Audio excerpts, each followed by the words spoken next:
नमस्कार, एक बार फिर से मैं आप सभी के सामने उपस्थित हूँ बेहद इंपॉर्टेंट टॉपिक के साथ। टॉपिक आपका जुड़ा हुआ है सेबी से लेकर के। सेबी आपके एग्जाम के पॉइंट ऑफ व्यू से महत्वपूर्ण हो जाता है। न्यूज यहाँ पर यह है कि अनिल अंबानी पर सेबी ने 5 साल का बैन लगा दिया है क्योंकि उन पर शेयर की हेरा फेरी करने का आरोप सिद्ध हो चुका है इस वजह से, और कुछ जुर्माना भी लगाया गया है। इसके साथ ही साथ आपकी अन्य और 24 कंपनियां हैं जिन पर बैन लगाया गया है। सेबी बेसिकली आपका ऑनलाइन जो कंपनीज होती हैं उनको देखती है कि कहीं वो घपला तो नहीं कर रही हैं, कहीं वो कोई आपकी सेल कंपनीज तो नहीं है। सेल कंपनी का अर्थ ऐसी कंपनी जो सिर्फ पेपर में होती है लेकिन वाकई में वो कंपनी नहीं होती है, उसको बेसिकली सेल कंपनीज कहा जाता है। तो यदि इस तरीके का कोई हेराफेरी करता है शेयर्स में तो वो सारी चीजों को सेबी देखती है। कुछ दिन पहले आप सभी ने देखा होगा कि सेबी की जो चीफ है उनके ऊपर भी आरोप लगाया गया था कि वो अडानी की कंपनी के साथ मिलकर के कुछ शेयर्स की हेराफेरी कर रही है। खैर वो दूसरी बात थी। अब आ जाते हैं अपने टॉपिक पर कि यहाँ पर ऐसा क्यों किया जा रहा है, तो इसी को डिटेल में हम समझेंगे। मेरा नाम है प्राची मिश्रा और संस्कृति आईएएस के इस प्लेटफॉर्म पर आप सभी का स्वागत है। न्यूज क्या है, तो अनिल अंबानी पर सेबी का बड़ा एक्शन। 25 करोड़ का यहाँ पर इन पर जुर्माना भी लगाया गया है और साथ ही साथ 5 साल तक इनको बैन कर दिया गया है। अब आप ये समझिए कि ऑलरेडी से ही अनिल अंबानी जो हैं वो अपने आप को एक बार दिवालिया घोषित कर चुके हैं, बहुत सारे डेप्ट में ऑलरेडी हैं, लेकिन उनके भाई जो मुकेश अंबानी है टाइम टाइम पर उनकी थोड़ी बहुत हेल्प करते रहते हैं, लेकिन यहाँ पर एक वो नई मुश्किल में फंस चुके हैं। इससे आपको शेयर मार्केट में उतार चढ़ाव बहुत अच्छा देखने को मिलने वाला है, क्योंकि ये जो रिलायंस है इसके इक्विटी धारक लगभग 9 लाख लोग हैं जिन्होंने इसकी इक्विटीज ले रखी हैं और अन्य शेयर्स में लगा भी रखी हैं। ठीक है, चलो देख लेते हैं चर्चा में क्यों है। तो भारतीय प्रतिभूति और विनियमन बोर्ड सेबी ने उद्योगपति अनिल अंबानी पर बड़ा एक्शन लिया है और मार्केट रेगुलेटरी ने अनिल अंबानी और रिलायंस होम फाइनेंस के पूर्व प्रमुख अधिकारियों समेत 24 अन्य संस्थाओं को इक्विटी मार्केट से 5 साल के लिए बैन कर दिया। तो अभी आप ये जो देख रहे हो ना कि यहाँ पर ग्रो वगैरह अकाउंट में जो जिसका भी अकाउंट है तो वहाँ पर इक्विटी शो होती हैं, म्यूचुअल फंड शो होते हैं। तो ये अब यहाँ पर 5 साल तक ये कोई भी ना ही किसी का शेयर खरीद सकते हैं, ना ही अपने शेयर्स को लॉन्च कर सकते हैं, ना ही किसी में अन्य शेयर धारक ये बन सकते हैं। यानी पूरी तरीके से ये बैन हो चुके हैं। ठीक, साथ ही 25 करोड़ रुपए का जुर्माना भी लगाया है। सेबी ने इन पर कंपनी से फंड डायवर्जन के आरोप में कड़ी कार्यवाही की है। फंड डायवर्जन यानी कि जानबूझ करके फंड्स को क्या करना, उनकी कीमत को बढ़ाना और घटाना किसी अन्य तरीके से।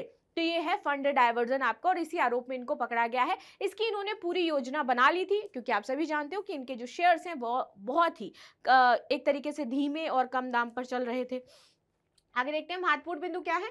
तो उन्हें 5 साल की अवधि के लिए किसी भी लिस्टेड कंपनी जो भी लिस्टेड होगी वहां पर, या फिर बाजार नियामक के साथ रजिस्टर्ड किसी भी मध्यस्थ में डायरेक्ट या प्रमुख प्रबंधकीय पंसेल के रूप में सिक्योरिटी मार्केट से जुड़ने पर रोक है। इसके अलावा मार्केट रेगुलेटरी ने रिलायंस होम फाइनेंस की सिक्योरिटी मार्केट से 6 महीने के लिए बैन कर दिया है और उस पर 6 लाख का जुर्माना भी लगाया है। आगे देख लेते हैं इसमें किन 24 संस्थानों पर और बैन लगाया गया है। तो प्रतिबंधित 24 संस्थानों में से रिलायंस होम फाइनेंसिंग के पूर्व अधिकारी अमित बापाना, रविंद्र सुधालकर और पिंकेश आरसा शामिल हैं। आगे देखते हैं। नियामक ने अंबानी पर 25 करोड़ रुपए, बापना पर 27 करोड़ रुपए, सुलाधकर पर 26 करोड़ रुपए और शाह पर 21 करोड़ रुपए का जुर्माना लगाया है।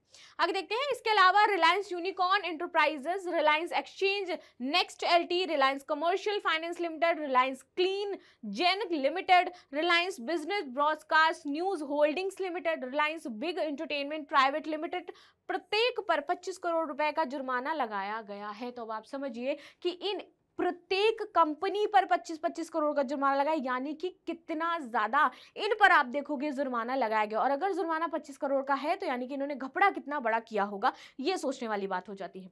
आगे आ जाते हैं। सेबी ने अनिल अंबानी के खिलाफ क्या चीजें पाई थी जो उन्हें ऐसा लगा कि इन पर ये होना चाहिए या कार्रवाई होनी चाहिए। उन्होंने अपनी 222 पेज की एक पूरी जो लिस्ट है वो तैयार कर रखी थी, जहां पर एक एक केस एक एक पॉइंट लिखा था। यहां पर उन्होंने देखा कि ये जो रिलायंस जो फाइनेंस लिमिटेड के प्रमुख है, इन्होंने मैनेजमेंट की मदद से RHFL के फंड निकालने के लिए धोखाधड़ी की योजना बनाई थी, जिसमें से अपने ही जुड़ी संस्थानों को लोन के रूप में इन्होंने दिखाया था कि इन्होंने क्या है लोन ले रखा है, और वो लोन कहां से ले रखा है, अपनी ही जो संस्थान है वहां से इन्होंने लोन ले रखा था। ठीक है, और बोला था कि इसमें जो अभी आपने केस सुना था किसके लिए, अडानी के लिए कि वो फॉरेन में जाकर के उन्होंने कोई ऐसी कंपनी खोली और बताया कि वो फॉरेन कंपनीज इनमें इन्वेस्ट कर रही हैं और इससे क्या हो गया, यहाँ पे इनके शेयर के जो प्राइस है वो बढ़ने लगे। तो सेम इसी प्रकार से भी यानी इन्होंने कुछ किया है, इन्होंने बोला कि हम दूसरी जो कंपनीज हैं या फिर इस तरीके से हैं वहां पर लोन ले रहे हैं, चीजें कर रहे हैं, अपना अपनी तरीके से इसको मैनेज कर रहे हैं। लेकिन यहाँ पे ये क्या कर रहे थे, अपनी ही कंपनी को इन्होंने दिखा दिया, वहां पर जो लोन ले रहे थे वहां पर कंपनी का नाम दूसरा था, लेकिन ये काम क्या कर रहे थे, अपनी ही कंपनी से ये सारी चीजें रेगुलेट कर रहे थे, जो इनकी अन्य जुड़ी संस्थाएं हैं जो अभी आपने पीछे देखी इस तरीके से। ठीक है, आगे देखते हैं। हालांकि आरएचएफएल के डायरेक्टर बोर्ड ने इस तरह के लेन देन की प्राथमिकताओं को रोकने के लिए कड़े निर्देश जारी किए थे, कॉर्पोरेट लोन की नियमित समीक्षा की थी, लेकिन कंपनी के मैनेजमेंट ने इन आदेशों की अनदेखी कर दी थी। क्या कहती है सेबी की रिपोर्ट, उनका कहना है रिपोर्ट का कि अनिल अंबानी और कंपनी के मैनेजमेंट की ओर से धोखाधड़ी की योजना बनाई गई है। इसके लिए इन्होंने क्या किया है, फंड की बेसिकली हेराफेरी करी, और फंड की हेराफेरी करने के लिए इन्होंने प्रमोटर से जुड़ी जो संस्थाएं हैं, ठीक है, इनको दिखाया गया है कि इनकी कुछ संस्थाएं हैं जो इनको प्रमोट कर रही हैं या फिर अपने ही शेयर्स को ये प्रमोट कर रही थी अपनी ही कंपनीज के द्वारा। कोई अन्य कंपनी नहीं थी इनके शेयर्स को प्रमोट करने के लिए, ये अपनी ही जुड़ी कंपनियों का यूज कर रहे थे एज अ प्रमोटर और एज अ लोनर। ठीक है, अनिल अंबानी ने धोखाधड़ी को अंजाम देने के लिए एडीएम ग्रुप के चेयरमैन के रूप में अपने पद और आरएचएफएल की होल्डिंग कंपनी में अपनी महत्वपूर्ण इनडायरेक्ट हिस्सेदारी का इस्तेमाल किया था। आरएचएफएल में अभी भी 9 लाख से ज्यादा शेयर होल्डर्स हैं। ठीक है, तो बाजार नियामक ने अपने आदेश में कंपनी के मैनेजमेंट और प्रमोटर के लापरवाही रवैयों को नोट किया है, जिसके तहत उन्होंने ऐसी कंपनियों को सैकड़ों करोड़ रुपए के लोन स्वीकृत कर दिए जिनके पास ना तो परिसंपत्तियां थी, ना ही कैश फ्लो थे, ना ही नेटवर्थ या फिर राजस्व था। इसने यहाँ पर कहा कि कर्ज के पीछे एक गलत लक्ष्य का पता चलता है और इन्होंने ऐसे लोगों को लोन दिलवा दिया या ऐसे लोगों को लोन दिया जिनके पास कुछ है ही नहीं, और इसमें लोन किसको दिया गया था, अपनी ही कंपनी को लोन दे दिया था इन्होंने। यानी कि नाम किसी और का, काम किसी और का है, कंपनी किसी और की रजिस्टर करी जा रही है। तो यहाँ पर बेसिकली सेल कंपनी आज दिखाई गई थी, जो सेल कंपनी होती है जो सिर्फ पेपर पे है, कहीं रियल में नहीं है, और कंपनी किसकी थी, वो सिर्फ इन्हीं की कंपनी थी, और इन्हीं को इन्होंने करोड़ों रुपए में लोन वहां पर ट्रांसफर करवा दिया। ठीक है, रिपोर्ट में कहा गया है कि आखिरकार इनमें से ज्यादातर उधारकर्ता अपने लोन चुकाने में विफल रहे हैं, जिसके कारण आज आरएचएफएल को अपने लोन दायित्व पर चूक करनी पड़ी, जिसके कारण कंपनी का आरबीआई फ्रेमवर्क के तहत समाधान किया गया है और इसके शेयरधारक मुश्किल में पड़ गए हैं। अभी भी 9 लाख से ज्यादा शेयर होल्डर्स आरएचएफएल में निवेशित हैं जो महत्वपूर्ण घाटे का सामना कर रहे हैं। तो जिन्होंने भी इसमें पैसा लगा रखा है वो इस टाइम घाटे में नजर आ सकते हैं। बाकी आप सभी किस पर क्या राय है मुझे अवश्य बताइएगा। मिलते हैं नेक्स्ट क्लास में, तब तक के लिए धन्यवाद। लाइक एंड सब्सक्राइब करना बिल्कुल भी ना भूलें। Thank you so much.